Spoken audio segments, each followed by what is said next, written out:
26 बार चाकू मारी, प्रेमिका का इतना जघन्य हत्याकांड। ऐसी क्या वजह रही होगी कि जान से ज्यादा प्रेम करने वाली प्रेमिका को उसने मौत के घाट उतार दिया। इस घटना ने पूरे शहर को झकझोर करके रख दिया कि क्या वजह बनी होगी।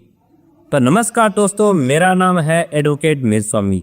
तो आज हम मध्य प्रदेश क्राइम फाइल में इसी बात पर चर्चा करेंगे कि वो क्या वजह रही होगी। तो चलिए शुरू करते हैं।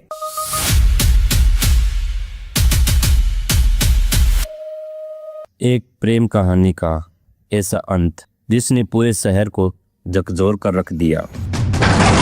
जिस प्रेमिका को वह अपनी जान से ज्यादा चाहता था, उसी की जान का दुश्मन बन बैठा।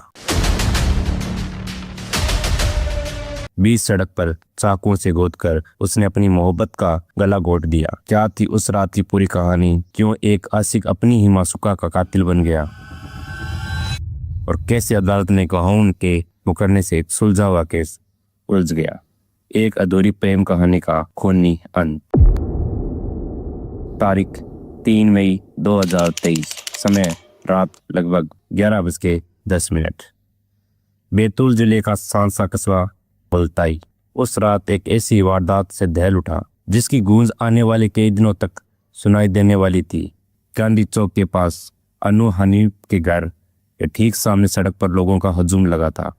भीड़ के बीचों बीच एक युवती की लाश खून से लथपथ पड़ी थी। उसके गले, गाल और जिस्म के कई हिस्सों पर गहरे जख्म थे, जिनसे रिश्ता खून सड़क पर फैलकर रात के अंधेरे को और भी स्याह बना रहा था। घटनास्थल से करीब 125 किलोमीटर दूर नागपुर में सिमरन का भाई पिंटू उर्फ शेख शहजाद अपनी रोजमर्रा की जिंदगी में मसरूफ था। वह असलम खान की स्क्रैप की दुकान पर काम करता था। रात के 11 बज चुके थे और दिन भर की थकान के बाद वह घर जाने की तैयारी में था। तभी उसके फोन की घंटी बजी।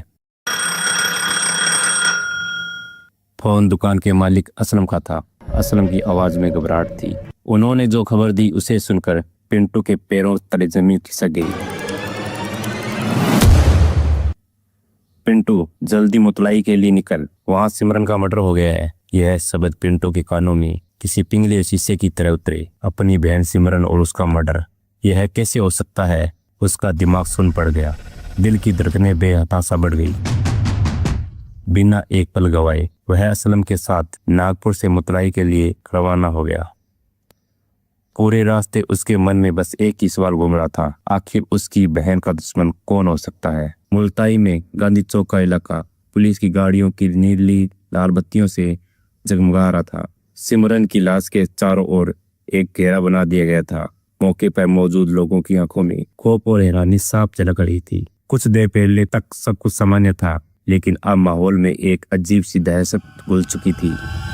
भीड़ में मौजूद सलीम नाम के एक शख्स ने पुलिस को बताया उसने कुछ ही देर पहले सिमरन को सनीफ के साथ देखा था। सनीफ सिमरन का बॉयफ्रेंड था। सलीम के मुताबिक दोनों एक अंडे की दुकान के पास खड़े थे और उनके बीच किसी बात को लेकर ऊंची आवाज में बहस हो रही थी।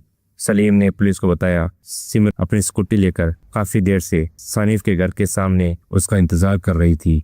जब सनीफ आया तो दोनों में कहासुनी शुरू हो गई। बहस इतनी बढ़ गई, सनीफ ने गुस्से में सिमरन के हाथ से उसका मोबाइल छीना और जमीन पर पटक कर तोड़ दिया। गुस्से में तमतमाए सनीफ के मुंह से जो शब्द निकले वे वहां मौजूद हर किसी को सन कर गए। उसने चीख कर कहा, बहुत हो गया तेरा रोज रोज का नाटक, आज तुझे खत्म ही कर देता हूँ। इससे पहले कि कोई कुछ समझ पाता, सनीफ ने अपनी जेब से तेज धार चाकू निकाला और सिमरन पर टूट पड़ा। एक के बाद एक उसने सिमरन पर ताबड़तोड़ वार किए। सिमरन चीख भी न सकी और लहूलुहान होकर जमीन पर गिर पड़ी। इस खौफनाक मंजर को अंजाम देकर सनीफ अंधेरे का फायदा उठाकर वहां से फरार हो गया। सिमरन और सनीफ का रिश्ता को नया नहीं था। पिछले 3 साल से दोनों एक दूसरे से प्यार करते थे। सिमरन की मां का इंतकाल हो चुका था, जिसके बाद उसके अब्बू ने उसे बुआ के घर छोड़ दिया था। वह पली बड़ी सनीफ से उसकी मोहब्बत की कहानी पूरे मोहल्ले में आम थी। सिमरन अक्सर शाम को अपनी स्कूटी लेकर सनीफ से मिलने उसके घर के पास जाती थी। फिर दोनों साथ में घूमने निकल जाते थे। 3 मई भी कुछ अलग नहीं थी। सनीफ ने ही उसे फोन करके घर के पास मिलने बुलाया था। सिमरन हमेशा ही तैयार होकर उससे मिलने निकल जाती थी। उसे इस बात का जरा भी अंदाजा नहीं था कि जिस शख्स से वह बेइंतहा मोहब्बत करती है वही आज उसकी मौत का प्रमाण लिख चुका है। उसे क्या पता था कि वह उसकी जिंदगी की आखिरी शाम होने वाली है। रात 9:45 के करीब जब बहस अपने चरम पर थी, सानिफ ने अपना आपा खो दिया। उसने पहला वार सिमरन के गले पर किया। खून का फव्वारा छूटा और सिमरन जमीन पर गिरने लगी, लेकिन सानिफ का गुस्सा शांत नहीं हुआ। उसने एक एक करके पूरे 26 बार सिमरन के जिस्म में चाकू घोंपा। इस बर्बर हमले ने सिमरन को संभलने का मौका तक नहीं दिया और उसने वहीं सड़क पर दम तोड़ दिया। उसके चेहरे, गले, गर्दन, हाथ और पीठ पर अगिनत जख्म थे।